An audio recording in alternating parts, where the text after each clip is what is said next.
आदमी करूँगा फांसी ला दे भाई, हम यही कहूँगा। वहाँ राम मंदिर के चक्कर में वहाँ बचाने के लिए कोरोना नहीं था, और यहाँ हमारे राम मंदिर को ही तोड़ दिया। हम उसको बर्तन धो के झाड़ू पोछा करके और घर बनाए आए, मोदी जी हमारा तोड़वा दिए। हम लोग वोट से जिता दिया, वो हमारे घर तोड़ के चला गया। मैं अपने शरीर का व्यापार करूंगी, इस मोड़ पे लाके खड़ा कर दिया है सरकार ने मुझे। रोड बने थे तब सरकार आंख उनके क्यों बैठे थे।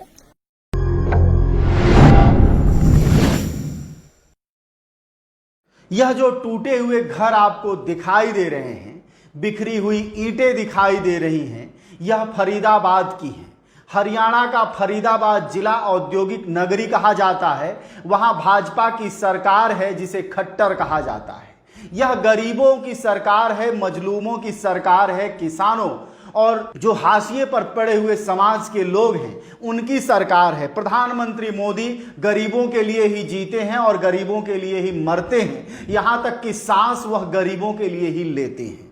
जी हाँ, लेकिन उनकी खट्टर सरकार दया नहीं कर पाती है और उसने 1200 झुग्गियां फरीदाबाद में उजाड़ दी हैं। उजाड़ने का बहाना सुप्रीम कोर्ट ने दिया है और कहा है कि यह अरावली की जो पहाड़ियां हैं उसमें अतिक्रमण कर रखा है इन लोगों ने, इसलिए इनके घरों को उजाड़ दो। और पुलिस ने इनके घरों को उजाड़ दिया है।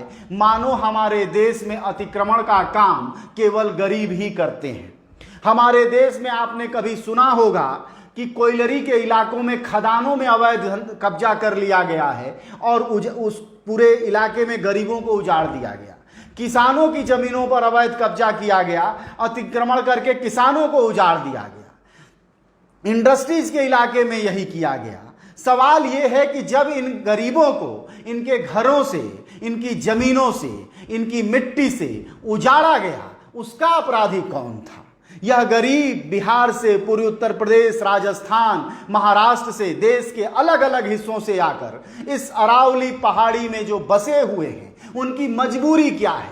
उनको उजाड़ने वाला कौन है? सरकार उन उजाड़ने वालों को कौन उजाड़ेगी जिन लोगों ने इनको रोटी देने की जगह यहां धकेल कर ला दिया और यहां भी वह अपने पेट पर ही पल रहे थे, लेकिन सरकार की निगाह में वो गड़ रहे थे।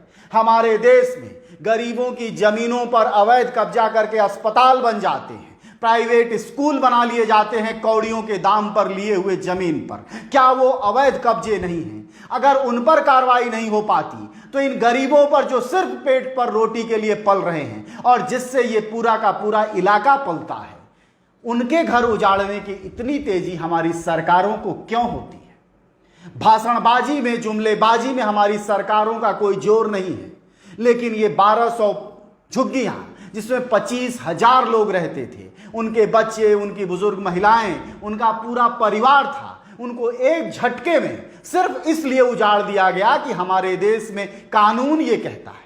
आप सुनने वालों में भी बहुत सारे लोग ऐसे होंगे, अभी कमेंट आएंगे कि इन गरीबों को यहां रहने की जरूरत क्या थी, इस अवैध जगह में वो क्यों कब्जा करके रह रहे थे। जी हां, यह सवाल तो वाजिब है आपका, लेकिन हमारा भी सवाल क्या कम वाजिब है कि देश में अतिक्रमण करके इन गरीबों को अपनी जगहों से उजाड़ा गया, इनके रोजगार छीने गए, इनकी रोजी रोटी छीनी गई, इनकी गरीबी पर वोट मांगे गए और इनको धकेल कर महानगरों में किसान से, खेतीहर मजदूर से, छोटे मोटे रोजगार करने से उजाड़ कर अपनी जगह जमीन से इस शहर में पटक दिया गया जहां भिखमंगों जैसी हालत में ये जी रहे। पूरा आदमी हमारा तो यही सब, हमारा घर भी, पंखा भी, बच्चा के कॉपी किताब पोती का सब इसी में दबा हुआ। देखिए बेट का हाल सब क्या कर दिया। गए थे यहाँ ठोट दबा कर हमको मार रहा था, इन्हें कुछ हट दिया। मैं ड्यूटी क्या भी देख आया, मेरे ठोट दबा कर कर दिया और सारी पंखा तंखा मेरा सारी चला गया। मैं खाऊंगा क्या, मरूंगा? गैया 20 बरस से यही काम करते करते मैं मर रहा हूँ। पैसा जमा करके बुढ़ापा में बीमारी के दिया कहता कि ड्यूटी का दिन नहीं निकलो, घर से नहीं निकल रहा। बच्चा का हमारा छोटा छोटा एक लड़का कमाने वाला, मैं क्या करूं? हम तो यही बोलूंगा, क्या ये सरकार हमको मारने के लिए कह रहे तो फांसी लगा दे। मोदी का यही मंजूर, हमको फांसी लगा दे। हम तो कपड़ा में यही कहूंगा, आदमी करूंगा फांसी लगा दे भाई, हम यही कहूंगा। हमारा इंसाफ यही है, फांसी। वाले मार मार के जा रहे हैं। लेकिन ये तो है। किसमें बनाएंगे, किसमें खाएंगे, क्या करें? हाथ पैर जोड़े थे, हाथ पैर जोड़ रहे थे, हाथ पैर जोड़ रोड बने थे तब सरकार आंख उनके क्यों बैठे थे? और क्या उसी टाइम तभी हमरा सबके करंडा गिरते थे, तभी रोक लगा देते। आपको पुलिस ने मारा? किसी को पता ही पुलिस वाला मारा कि देख चूर डंडे फटे पड़ा, पजरा मारे, बैंडेज हो रखा है वो बेचारी के। ये छाती में मारे, यही में मारे, दर्द उठ गया रात में। और सब आया था और तो सारा सरकार का ही आदमी सब आया था, थोड़ा थोड़ा है, न कोई नोटिस है न कोई कुछ है। हम लोग 10 साल से यहाँ रह रहा हूँ, बीवी बाल बच्चे सबको लेकर के यही रहता हूँ, ड्यूटी करता हूँ। ये कोरोना में तो सौंसे दुनिया कोरोना है, अब ये जो तोड़ दिया है कितने लोग, जो 400 घर जाएगा तो कोरोना कहाँ फैलेगा? कोरोना फैलेगा कि बचेगा? तो एक तो कोरोना, दूसरा सबकी बाल बच्चे की स्कूल पढ़ाई बंद हो गई। हम लोग को रोजी रोटी जो है वैसे ही कंपनी सबको बैठा करके रखा है, सैलरी नहीं देता है न तनख्वाह देता है। अब ये लोग खाएगा कहाँ से और ये पढ़ने कैसे जाएगा? अब ये हम लोग रात में रहे कहाँ? यहाँ आंधी तूफान पत्थर जो आएगा तो बंदा तो ऐसे ही आदमी मर जाएगा, तो फिर हम लोग कहाँ जाए? मोदी सरकार जी कहते हैं जो हम गरीब को उठाते हैं, ये तो सिर्फ जो है गरीब को तोड़ने और भगाने का ही रीति है। केंद्र में भी वही सरकार है, हरियाणा में भी वही सरकार है। जब ये कहते हैं अनरखाई जमीन था तो इससे पहले जो है यहाँ पुलिस प्रशासन दुनियादारी नेता लोग जो पैसा ले करके सबको बसाया, तो कहाँ गया नेता लोग, कहाँ गया पुलिस, कहाँ गया प्रशासन? घर बनाते समय कहता था 5,000 रुपया लगेगा तो पुलिस बनाने देगा, 5,000 वहाँ दो, 5,000 वहाँ दो, 5,000 वहाँ दो। तो सब तर ये लोग तो सारे गरीब को तो लेकर के चूस लिया। अब हम लोग जाए तो कहाँ जाए?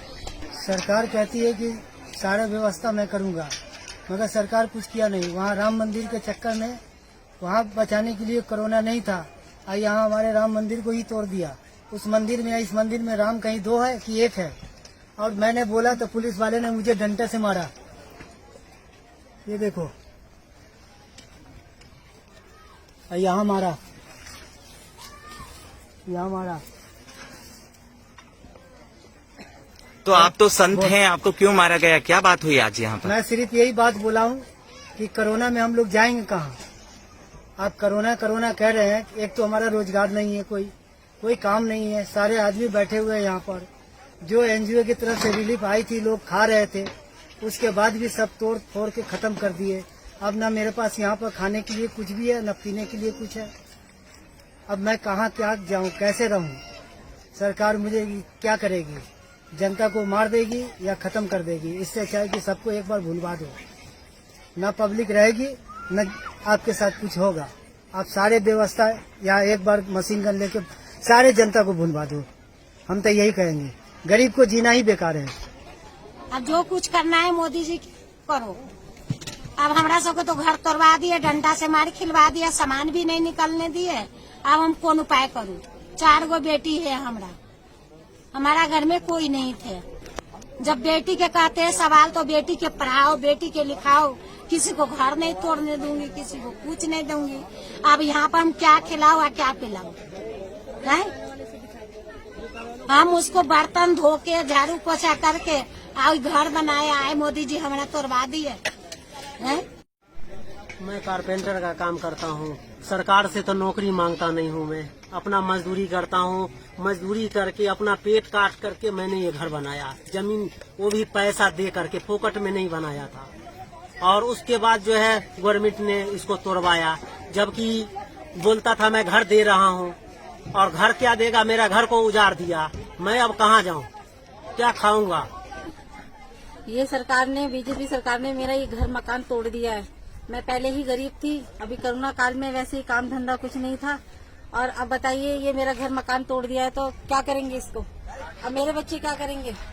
मेरे बच्चे जेब काटेंगे।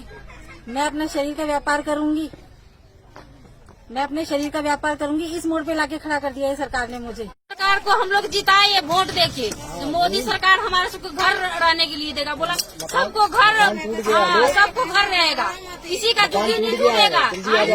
आज हमारे सबको सारे घर तोड़ दिया। हम लोग वोट से जिता दिया, वो हमारे घर तोड़ के चला गया। इन महिलाओं को रोते हुए आप देख रहे हैं, यह गिड़गिड़ा रही है। नहीं कोई सुनवाई होगी, यहां न्याय की बात होगी। चैनलों पर बैठ जाएंगे, पेड पत्रकार और बताएंगे कि यह कितना बड़ा अतिक्रमण था और अरावली की सुंदरता और अरावली का मौसम और दिल्ली की जो गर्मी थी ये इन गरीबों के फैलाए हुए प्रदूषण से आ रही थी।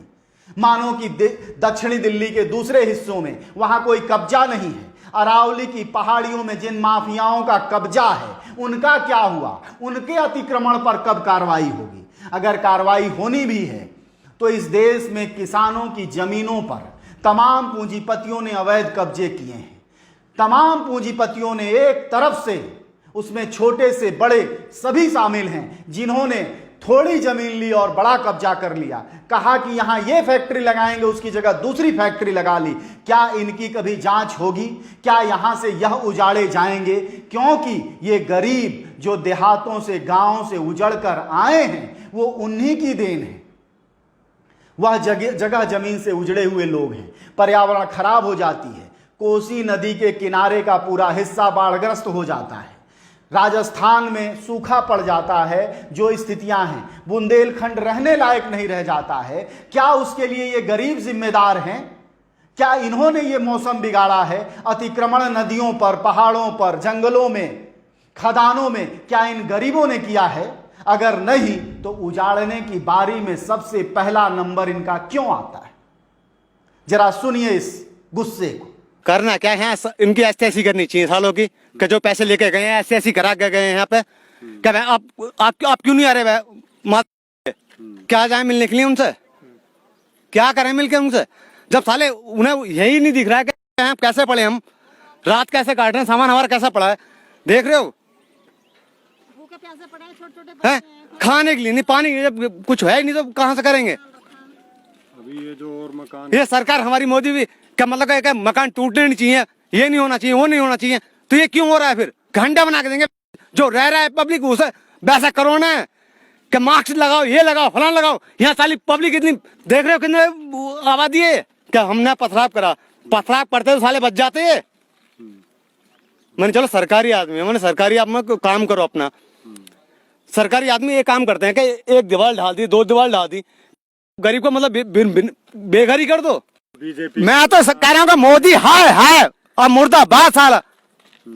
गुस्से में यह आदमी लगातार गाली बक रहा है सुप्रीम कोर्ट को, हाई कोर्ट को। इसको नहीं पता कौन सा कोर्ट है, इसको नहीं पता कौन सी सरकार है। वह बार बार कह रहा है कि जो भी है, इतने साल से हम रह रहे हैं, क्या हमें कोई अधिकार नहीं है?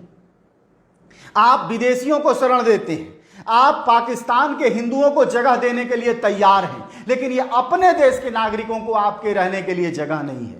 आप वादे करते हैं, इनसे वोट लेते हैं, बिजली का बिल लेते हैं, मोबाइल का कनेक्शन चलवाते हैं, इनसे टैक्स लेते हैं, लेकिन इनके रहने की जब बारी आती है, ये कोठियों में काम करते हैं, ये फैक्ट्रियों में काम करते हैं, यह आपका जीवन चलाते हैं। लेकिन जब इनके आवास की बात आती है तो आप इनको इतना नहीं देते कि अपना घर बना सकें, और माफियाओं, बिल्डरों के लाखों लाख महंगे फ्लैटों को ये नहीं खरीद सकते, इसलिए इन्हें अवैध जगहों पर रहना पड़ता है। और देर सवेर कहीं यही स्थिति 48,000 दिल्ली के झुग्गीवासियों की न हो जाए, इसलिए हमें चेतना होगा, सरकार को बताना होगा कि हम इस देश में अपना खून और मिट्टी लगाते, खून और पसीना लगाते हैं, हमारे द्वारा यह खड़ा होता है, और कोई अवैध नागरिक नहीं है। इसी देश के ये नागरिक हैं, इसी देश के लोग हैं, इसमें तमाम लोग हैं जिन्होंने सत्ताधारी पार्टी को वोट दिया कि इनकी किस्मत बदलेगी। क्योंकि हर बार सत्ताधारी पार्टियों ने चुनाव से पहले वादा किया कि हम आपको जहां